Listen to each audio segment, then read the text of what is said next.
Hello बच्चों, तो कैसे हैं आप सब। आई होप आप सब लोग बहुत अच्छे होंगे। आज की इस वीडियो में हम बात करेंगे स्टैनले मिलर टॉपिक के बारे में। स्टैनले मिलर हमारा बहुत ही महत्वपूर्ण टॉपिक है क्योंकि यह क्लास 10th और 12th दोनों में पूछा जाता है। यह यूपी बोर्ड का फेवरेट क्वेश्चन है। तो आज की इस वीडियो में हम बात करेंगे स्टैनले मिलर आखिर हमें क्या समझाना चाहते थे, यह स्टैनले मिलर के ऑपरेटर्स में हमें कौन कौन सी चीजें बताई गई, स्टैनले मिलर का संबंध किससे है, आखिर क्यों हम लोग जानते हैं कि इसका संबंध पृथ्वी पर जीवों की उत्पत्ति से है, तो आखिर कैसे। आज की इस वीडियो में हम बात करने वाले हैं तमाम ऐसे क्वेश्चंस के बारे में, आपको आंसर मिलने वाले हैं।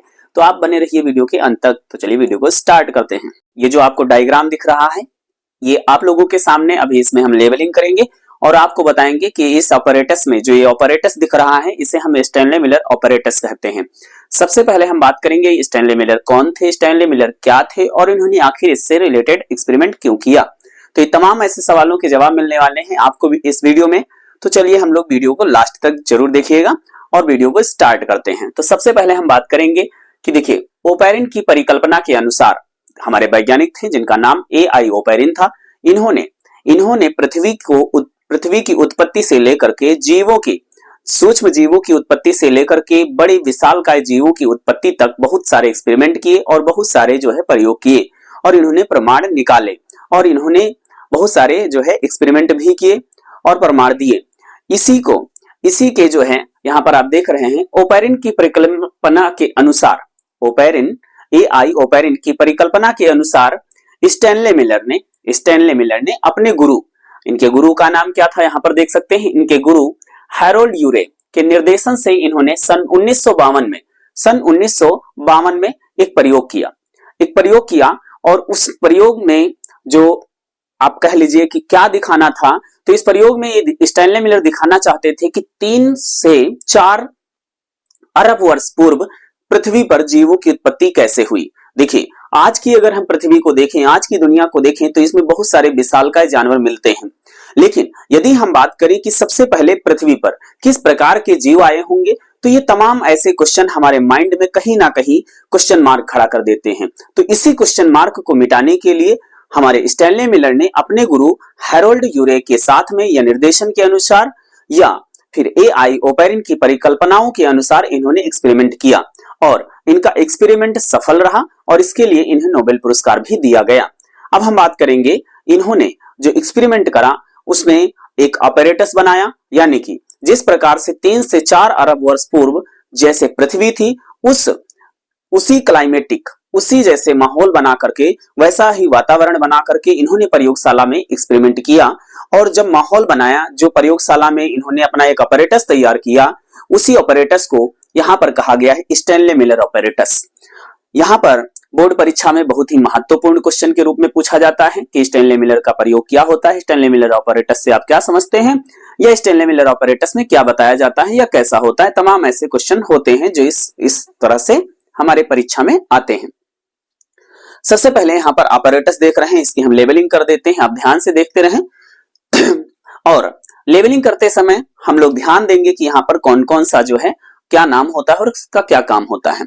तो थोड़ा सा लेबलिंग करने से पहले हम जैसे जैसे इसको समझते जाएंगे, लेबलिंग करते जाएंगे, थोड़ा सा और हम जानते हैं कि स्टैनले मिलर ने इस एक्सपेरिमेंट को किया।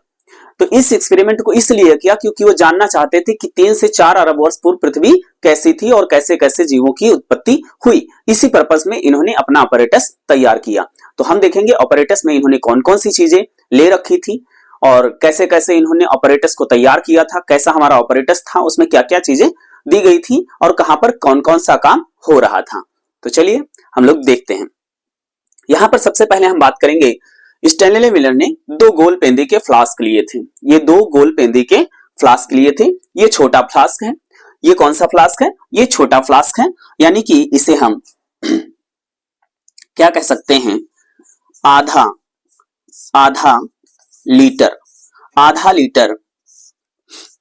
लीटर वाला फ्लास्क, इसे हम क्या कहते हैं, आधा लीटर वाला फ्लास्क। ये हमारा जो आधा लीटर वाला फ्लास्क था, इसमें क्या भरा हुआ है, वाटर। इसमें क्या भरा हुआ है, इसमें और देखेंगे यहां पर ये फ्लेम जल रही है, तो ये बॉइलिंग वाटर है। कैसा वाटर है, बॉइलिंग वाटर है, बॉइलिंग। कैसा वाटर है, ये है बॉइलिंग वाटर, बॉइलिंग वाटर। आप देखेंगे यहां पर ये बॉइलिंग वाटर जो है यहां पर फ्लेम के द्वारा गर्म किया जा रहा है और इसके वाटर वेपर ऊपर की तरफ बढ़ते हैं और ये वाटर वेपर जो है ये इस डायरेक्शन में चलते हैं। ये जो ट्यूब आपको दिख रही है, ये जो नलिका है, इसमें वाटर वेपर जाते हैं। ये यहां पर जो बनाया गया था ये क्या है, वैक्यूम है, जिसे हम हिंदी में क्या कहते हैं, निर्वात कहते हैं। क्या कहते हैं, निर्वात कहते हैं। इंग्लिश में इसे हम क्या कहते हैं, वैक्यूम कहते हैं। ठीक है, वैक्यूम कहते हैं। इस उपकरण में ये जलवाष्प यहां पर देख सकते हैं, ये इस तरह से जाती हुई दिख रही है आपको, ऐसे।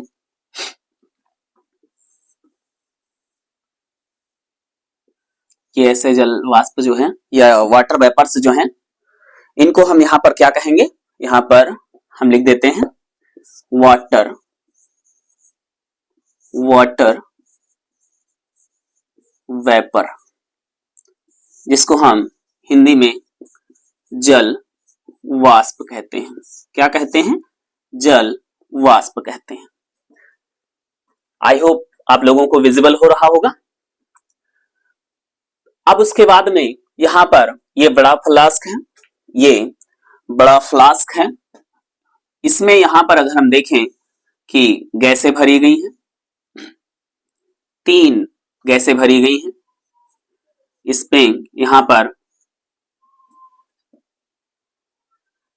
NH3CH4 जिसे हम मेथेन कहते हैं, और ये अमोनिया है, मेथेन, अमोनिया, हाइड्रोजन। और इसके अलावा इसमें और क्या चीज देखने को मिली है, जल, water vapours.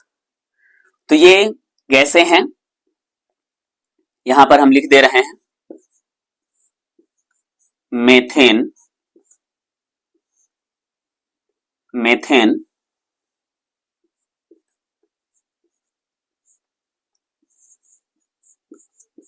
Ammonia, methane, ammonia और हाइड्रोजन। तो इस प्रकार से 3 गैसें इसमें आप देख सकते हैं, मेथेन, अमोनिया, हाइड्रोजन भरी गई हैं। अब हम बात करते हैं, क्वेश्चन आपसे पूछा जाता है मेथेन, अमोनिया, हाइड्रोजन का अनुपात बताइए। तो आप ध्यान रखिएगा, जैसे इसका सीरियल ऊपर नीचे होगा तो अनुपात बदल सकता है, क्योंकि मेथेन जो होता है, मेथेन 2 अनुपात, अमोनिया 1 अनुपात, हाइड्रोजन 2 अनुपात। मीन्स यहां पर मेथेन 2, अमोनिया 1 और हाइड्रोजन 2 होता है। तो यदि आपसे पूछा जाए मेथेन, अमोनिया, हाइड्रोजन का अनुपात क्या होगा, तो निकल के आएगा 2:1:2। इस तरह से आप याद रख सकते हैं मेथेन, अमोनिया, हाइड्रोजन का अनुपात क्या होता है। इसके अलावा हम देखेंगे यहां पर टंगस्टन, ये जो फिलामेंट आपको दिख रहे हैं, ये किस धातु के बने हैं, तो टंगस्टन धातु के बने हैं। टंगस्टन धातु के बने हैं। किस धातु के बने हैं, टंगस्टन धातु के बने हैं। और यहां पर जो आपको दिख रहा है ये इलेक्ट्रिसिटी स्पार्क है। अब यहां पर जो धारा प्रवाहित की गई है वो कितने वोल्ट की है, 60,000 इकाई, दहाई, सैकड़ा, हजार, 10,000, 60,000 हो गया, 60,000 वोल्ट की धारा प्रवाहित की गई है। यहां पर आप देख रहे हैं ये कोल्ड वाटर है, ये जा रहा है, एंड यहां पर देख रहे हैं ये आ रहा है, तो इसे हम हॉट वाटर कहते हैं। तो इसे हम क्या कहेंगे, कंडेंसर। क्या कहते हैं, कंडेंसर। ठीक है भाई, क्या कहेंगे, कंडेंसर कहेंगे। अब देखिए यहां पर यू आकार की, इसको हम लोग बोलते हैं ट्रैप। क्या बोलेंगे? ट्रैप। यहां पर आप देख सकते हैं ट्रैप है, ठीक है। यहां पर इसको ये क्या है? ये कलेक्टिव पॉट है। यहां पर कलेक्टिव पॉट है, कलेक्टिव पॉट है। संग्रह पात्र है। ये यूट्यूब है। यूट्यूब का मतलब यूट्यूब नहीं, यू आकार की नली है, ठीक है। तो ये आपका अपरेटस है। आप देखेंगे यहां पर जो परीक्षा में पूछा जाता है, क्लास 12 के बच्चों से अक्सर वाइवा में पूछा जाता है कि चिनगारी विमुक्त उपकरण किसको कहते हैं, तो यही होता है। इसी को हम लोग क्या कहते हैं? इसी को हम लोग क्या कहेंगे? चिनगारी विमुक्ति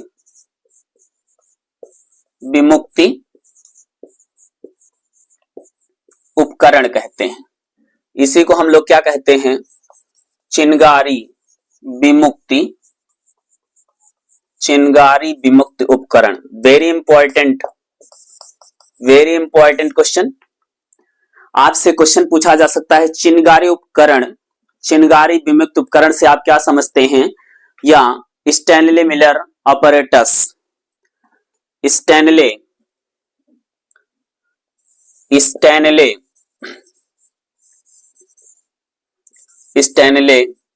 मिलर ऑपरेटस,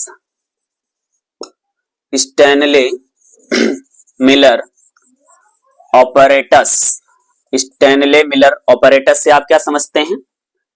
एंड हम बात करें, इसे और किस नाम से जाना जाता है? इसे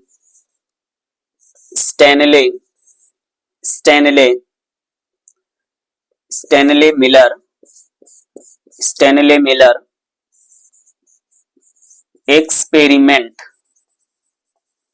एक्सपेरिमेंट के नाम से भी जानते हैं।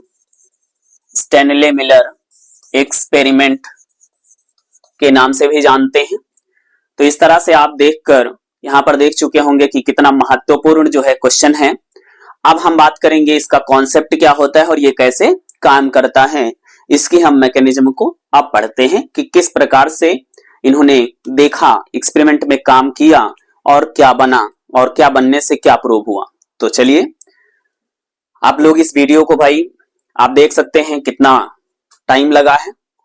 तो टाइम का वैल्यू अगर आपको पता है तो आप इस वीडियो को भी वैल्यू दीजिए एंड ज्यादा से ज्यादा या कम से कम 2 से 4 लोगों को वीडियो जरूर शेयर करिएगा, ऐसे लोगों के पास में जो ऐसी वीडियो देखना चाहते हैं। तो चलिए हम लोग वीडियो को स्टार्ट करते हैं। Let's see. एंड यहां पर देखेंगे सबसे पहले आपको ये फ्लेम दिख रहा होगा। फ्लेम मीन्स क्या होता है? ज्वाला। यानी कि यहां पर इसको हम बर्नर भी कहते हैं। क्या कहते हैं? इसे हम बर्नर भी कहते हैं। यहां पर जो आधा लीटर वाला गोलपेंदी का फ्लास्क लिया गया है, यहां पर अब एक्सपेरिमेंट को ध्यान से समझते हैं। इस आधा लीटर वाले गोलपेंदी के फ्लास्क में जल को लिया गया है और उबाला गया। तो यहां देखेंगे यहां पर यह कई सप्ताह तक ये प्रक्रिया जो चलती रही है, कई सप्ताह तक चलेगी। ये प्रक्रिया कई सप्ताह तक चलेगी और यहां पर देखेंगे ये उबलता रहा। यहां पर मेजरमेंट दिया गया है, टेम्परेचर थर्मामीटर। जब ये उबाला गया तो जलवाष्प निकली और जलवाष्प इस नलिका में इस पूरे उपकरण में घूमती रही। यह काम कई सप्ताह तक चलता रहा। तो ये देखेंगे यहाँ पर वैक्यूम है, जब ट्यूब से पूरी जो अननेसेसरी वायु थी उसको निकाल दिया गया है और यह जलवाष्प पूरे उपकरण में घूमती रही।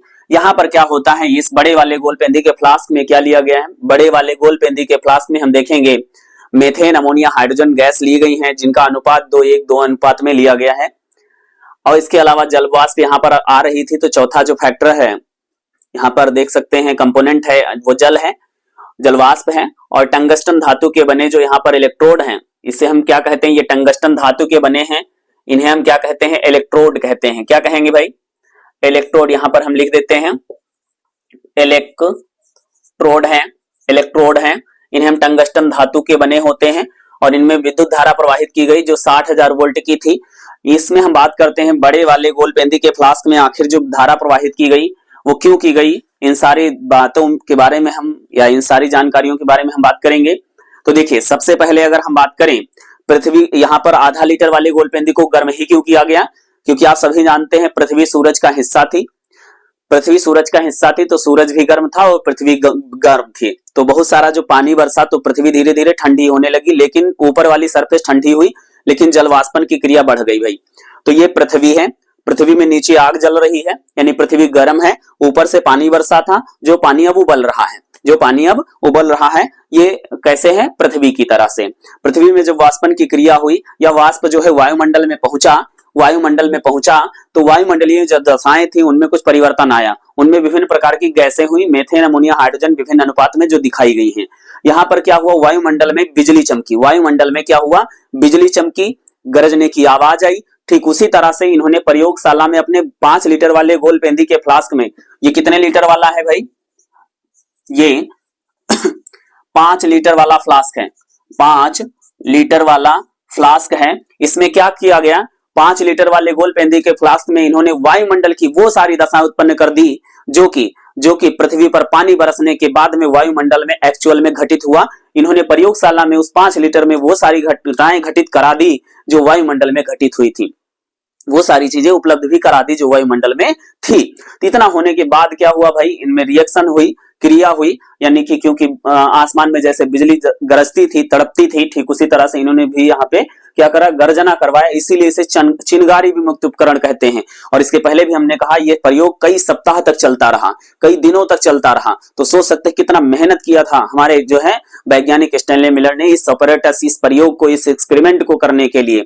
और तब जाकर के हम लोगों को पता चला कि कुछ जीवों की उत्पत्ति किस प्रकार से हुई है। तो इसलिए जो है आप वीडियो को ध्यान से देखिए भाई और अच्छे से पढ़िए, ठीक है। देखिए इसमें जो है, हाँ चलिए आगे हम पढ़ते हैं। यहाँ पर तो जो भी रसायन बना वो अभी गर्म था, तो इसको ठंडा करने के लिए यहाँ पर कंडेंसर लगाया गया। कंडेंसर का मतलब होता है संघनक, है ना। तो यहाँ पर जो है कोल्ड वाटर आ रहा है, गर्म वाटर निकल रहा है, गर्म जल निकल रहा है, तो जो भी जलवाष्प था, जो भी भाप था वो तरल अवस्था में बनने लगा। और यहाँ पर देखेंगे ये सब जो है ये क्या हुआ, तरल अवस्था में आ गया है। और ये जब तरल अवस्था में आ गया है तो यहाँ पर ये भरा, क्या हुआ, तरल अवस्था में भर गया। अब जब तरल अवस्था में भाई भर गया तो इसको यहाँ पर देखेंगे ट्रैप लगा हुआ है और इसको पात्र में इकट्ठा कर लिया गया। अब पात्र में जब इकट्ठा किया गया तो इसमें देखा गया कि इसमें एलाइनिन है, ग्लाइसिन है, या बहुत सारे हमारे ऑर्गेनिक, क्या है भाई इसमें क्या है, ऑर्गेनिक क्या है, अमीनो एसिड है, ऑर्गेनिक अमीनो एसिड है ना, जिसमें ग्लाइसिन है ना, एलेनिन है, ये सब विभिन्न प्रकार के अमीनो एसिड हैं। और आप सभी जानते हैं अमीनो एसिड के मिलने से प्रोटीन बनता है, और प्रोटीन से क्या बनता है भाई, सूक्ष्म जीव बनते हैं, और सूक्ष्म जीवों के विकास से बड़े, आधुनिक, जटिल और क्या बनते हैं, विकसित जीवधारी का निर्माण होता है। तो इसी प्रकार से इनके एक्सपेरिमेंट से पता चला कि जीवों की उत्पत्ति पृथ्वी पर कैसे हुई, और फिर धीरे धीरे आधुनिक जीवों की उत्पत्ति कैसे हुई, क्योंकि यहाँ पर क्या हुए, अकोशिकीय अकार्बनिक पदार्थ बने थे, फिर धीरे धीरे कोशिकीय जीवधारी बने, फिर बहुकोशिकीय जीवधारी बने, और अब आधुनिक जटिल जीवों की उत्पत्ति हुई। क्योंकि जैव विकास में बताया गया है, जीव विकास में बताया गया है कि निम्न श्रेणी के जीवों में क्रमिक परिवर्तनों के फलस्वरूप उत्पन्न जटिल जीवों की उत्पत्ति को ही हम जैव विकास कहते हैं। इसीलिए हम इसको जैव विकास वाले चैप्टर में पढ़ते हैं, जैव विकास वाले चैप्टर में रखा गया है, क्योंकि इसका संबंध हमारे विकास से है, जैव विकास से है। तो आप बताइए यह जानकारी कैसी लगी, या वीडियो कैसी लगी, और हमें समझाने का तरीका कैसा लगा, इन सारी चीजों के बारे में आप अपनी राय जरूर दें। इसी तरह की वीडियो पाने के लिए आप हमारे चैनल पर विजिट कर सकते हैं। क्लास 12th बायोलॉजी जो आपकी प्लेलिस्ट है उसमें आप जाइए, क्लास 12th के रिलेटेड आपके टॉपिक, आपके वीडियो वहां पर मिल जाएंगे। आप हमारे चैनल को इतना सारा टाइम देने के लिए आप सभी लोगों का धन्यवाद। तो फिर मिलते हैं नई जानकारी के साथ, तब तक के लिए bye bye and take care.